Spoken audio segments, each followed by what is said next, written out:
পেঁয়াজ, জিরার গুঁড়া, কাঁচা লঙ্কা, মরিচের গুঁড়া, হলুদের গুঁড়া, জিরা, সিম্পলি মশলা, একটা লবণ স্বাদ অনুযায়ী যে যেটা দেও।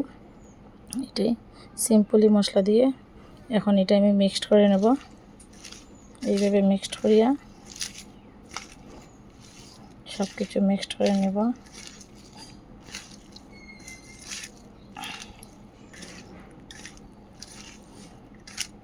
অলমোস্ট মিক্সড করা হয়ে গেছে। এখন কড়াইতে দিয়ে দেব। দেখো বন্ধুরা, আমারটা মানে ইয়ে করে নিয়েছে।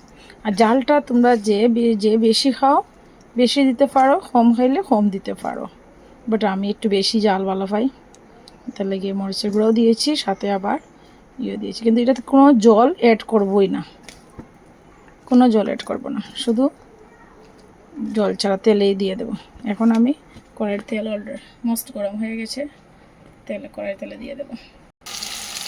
কড়াইতে দিয়ে দিয়েছি। দেখো একটু আস্তে আস্তে আস্তে আস্তে নাড়াচাড়া করে দেবো।